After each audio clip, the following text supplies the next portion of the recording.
So the hoax pattern works like this. You start with some anonymous sources.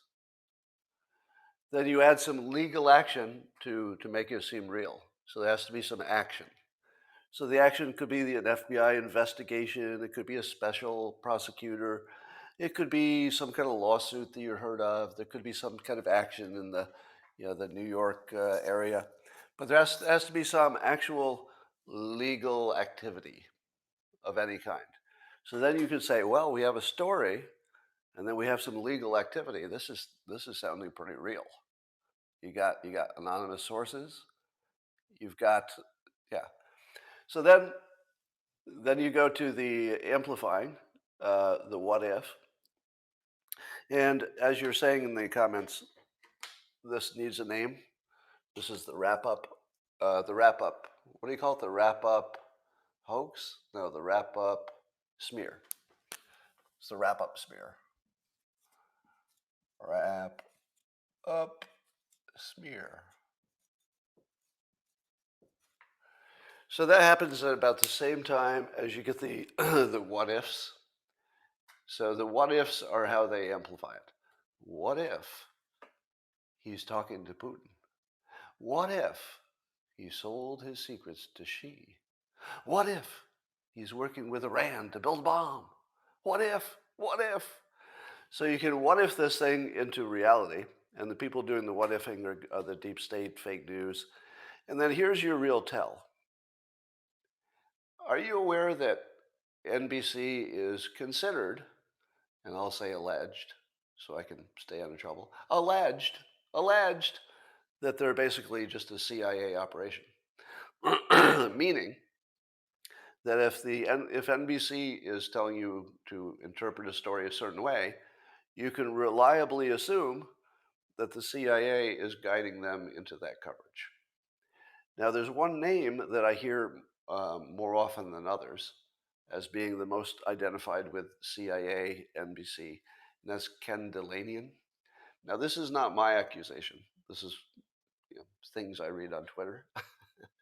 but talk to Glenn Greenwald if you want to get a complete picture of how this works. So Glenn Greenwald does the best job, and I don't want to get into his turf too much. But basically, whenever you see this tell that Ken Delanian has come on to say, "What if it's nuclear secrets? What if it's the worst case scenario?" This usually is your tell that the CIA has joined, in this case, joined the FBI and the rest of the deep state and the fake news. So now you can see the full form of it, right? So there's not really much question. And as I tweeted today, even if you're dumb enough to not recognize the pattern, this is the same hoax pattern for most of them. If you're dumb enough to not recognize the pattern by now, at least you can recognize it's the same actors. You got that, right? It's the same people. It's not every member of Congress, or some of these have some people of Congress, or some groups, or it's a different group. No, it's the same people. Uh, and the people would be like Adam Schiff, Ken Delanian. Um, we've got the same FBI agents working on January 6th as working on the Mar-a-Lago thing, at least one of them. And then, of course, you see McCabe, ex-FBI guy McCabe comes on CNN to give his opinion. And it's all the same play. So here's where we are now. This is what I call Schiff and a skiff. The skiff is a secure place where you can go look at a secret document, but you can't copy it. You can't take your phone.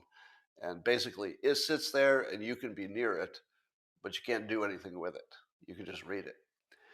So Schiff has now said, exactly as we expected. And remember, I called the plays in advance. Once you see it developing, you can say, oh, it's going to take this form. So we're up to the Schiff and the skiff form.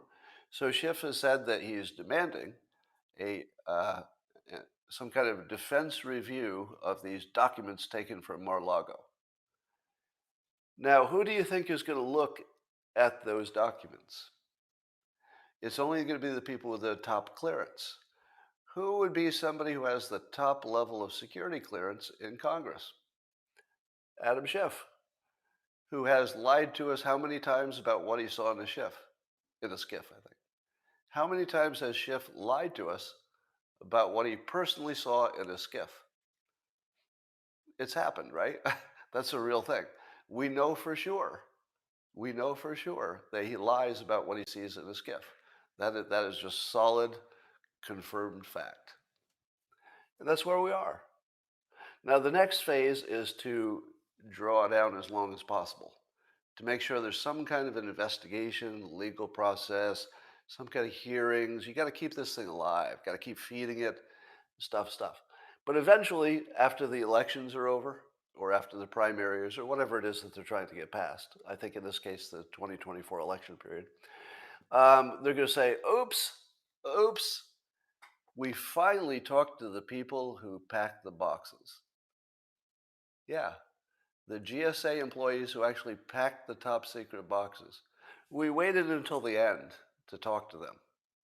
Do you know why we didn't talk to them in the beginning? And when I say we, I mean the public.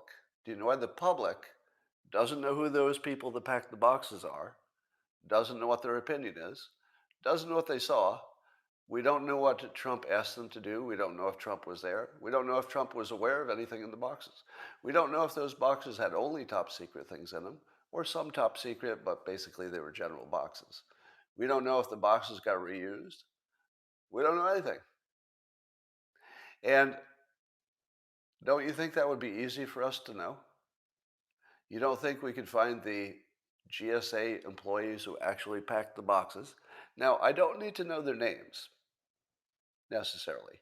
I'd be happy if, somebody who's a Republican knew their names just to make sure they're real people. But I don't need to know them. The public doesn't need to harass them or dox them or anything. It's not about that. I just need to hear from them. And the question I ask is this: what right does the public have to know who these accusers are? Because they're not just accusing Trump, are they? They're doing something that would change the entire political landscape of the United States. That affects me. Do I have a right to know that there are some government employees, people that my taxes pay? Do I have any right to know what they think about this situation, like right now? Not later, right now. Do I have a right to know that? I feel like I have a moral and ethical right, probably don't have any constitutional right. But why do you think it's going to take so long to hear from the only people who matter in the story? The only people who can clear this up, we've not heard from, and we won't. I don't believe you will ever hear until it's too late when they do the oops. Now, after the oops, there's another step where the Democrats don't know that it's been debunked. They will never hear it because their news will never report it. And every time you encounter them on social media, it'll be like they're in a different world. Someday in the future, you'll say, and remember when that Mar-a-Lago thing got debunked? And every Democrat you encounter will say, "Oh, what? That didn't happen. Show me the link to that." And then you'll find that there are more links that say it didn't happen than did, because the news is completely fake. So there will be far more news stories saying that this thing was always real, even after it's debunked. So Democrats will be completely lost. They'll think it was true.